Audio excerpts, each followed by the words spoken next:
hashtag jumped 450% in a single week. Not because of a celebrity scandal, not because of breaking news, but because millions of people suddenly decided the most exciting thing they could post in 2026 was a blurry photo from 2016. And it's not just random users either. Musicians who topped the charts a decade ago are posting their own old photos. A song from 2016 just climbed back onto the charts. There's now a filter designed specifically to make a phone shot from today look like it was taken 10 years ago on purpose. So, what's actually going on here and why 2016 of all years?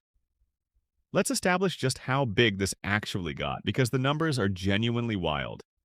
Searches for 2016 songs jumped roughly 290%, and searches for 2016 makeup spiked around 600%, all within days. The hashtag tied to this trend has now been used in over 1 million TikTok posts and over 37 million posts on Instagram. And here's the part that actually surprised researchers. This didn't just spike and disappear the way most internet trends do. Coverage from just days before this video confirms the nostalgia wave is still dominating feeds in mid-August, more than 7 months after it started. For internet culture, that's an unusually long shelf life. So where did this even come from? It traces back to New Year's Eve 2025, when one TikTok user posted a simple montage of 2016 moments. Within hours, that spiraled into a much bigger idea, something people started calling the Great Meme Reset. Here's where it gets genuinely more interesting than just old photos are cute. The Great Meme Reset started half as a joke, but it turned into something people took surprisingly seriously. An organized push to flood feeds with throwback content, specifically to drown out AI-generated content that many users had started calling low effort or overwhelming. In other words, this wasn't really about missing 2016 specifically at first. It started as a deliberate, semi-organized act of resistance against what the current internet feels like. And the nostalgia just turned out to be the most effective, most fun way to actually pull it off. So why land on 2016 exactly instead of any other year? A few real reasons, and they stack together neatly. First, the simple math. 2016 is exactly 10 years before now, and round number anniversaries naturally trigger this kind of reflection. Second, and more interesting, 2016 sits right before two massive shifts that changed the internet permanently. It's the last full year before the pandemic reshaped daily life, and it's from before generative AI tools became a common part of everyday content creation. So, nostalgically, it represents the final stretch of what a lot of users experienced as a more normal, predictable version of both the internet and the world. And third, the actual visual aesthetic of that year is genuinely distinct and easy to recognize. Specific filters, oversaturated photo edits, and a particular kind of unpolished, casual posting style that felt very different from today's highly curated feeds.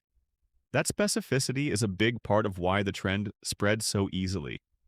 It wasn't vague, the past was better nostalgia. It was a precise, easily imitated visual formula anyone could replicate in minutes. Quick pause here because I actually want to know something from you. If you were online back in 2016, drop a comment with the thing you miss most about it. And if this kind of why did the internet do that breakdown is your thing, hit subscribe. Because a lot of these episodes start from exactly these kinds of comments. Okay, let's get into the psychology behind why this hit so hard. Here's where this stops being just a fun internet moment and becomes a genuinely interesting cultural signal. A journalist covering the intersection of culture and fashion described it as people longing for a time that felt simpler and more optimistic. And that framing lines up with a much bigger pattern researchers have been tracking for a while. Nostalgia as a coping mechanism. Specifically, this trend seems to reflect burnout from years of highly optimized, algorithm-driven social media. Constant performance pressure, curated feeds, and posting less for genuine self-expression and more for visibility. 2016 represents, for a lot of users, the last version of the internet where posting felt more casual and less like a full-time performance. And here's an important nuance worth sitting with, because it's more honest than a simple, everyone wants the old days back. Summary. This isn't really about wanting to return to 2016 specifically. It's about missing the conditions that made that era feel good.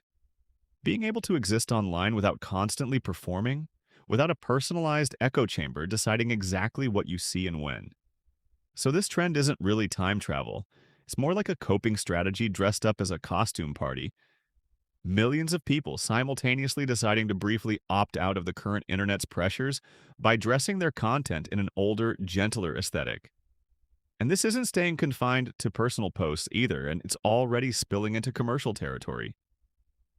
Streaming numbers for songs from that era have climbed meaningfully compared to previous years, and at least one well-known 2016 era fashion brand has already teased new products styled deliberately after their original releases from that year. When a trend gets big enough that brands start mining their own old archives to cash in, that's usually a sign it's moved well beyond a niche joke. And it's genuinely unclear whether this settles into a permanent yearly habit, fades out naturally, or eventually gets its own nostalgic throwback treatment in another 10 years. Some commentators have already joked that people say some version of this year feels like an older year almost every year, which raises a fair question about whether this trend is actually unique or just this particular year's version of a recurring impulse. So, to bring it together, this wave of 2016 nostalgia isn't really about one specific year being magically better than any other. It's a precise, easily replicated aesthetic that happened to land at exactly the right emotional moment. 10 years out, right before AI content and pandemic era shifts changed everything, and right when a lot of people were already feeling burned out by how performative the internet has become. The Great Meme Reset gave it a name and a mission, but the real engine underneath it is a genuine, widely shared craving for a version of online life that felt less exhausting. That's this week's random question, answered. And honestly, whether or not you were even old enough to remember 2016 firsthand, there's something a little universal about wanting to opt out of the pressure the internet puts on all of us right now. If a trend you've scrolled past ever made you go, wait, why is everyone doing this? That's exactly what this channel's for. I'll see you in the next one.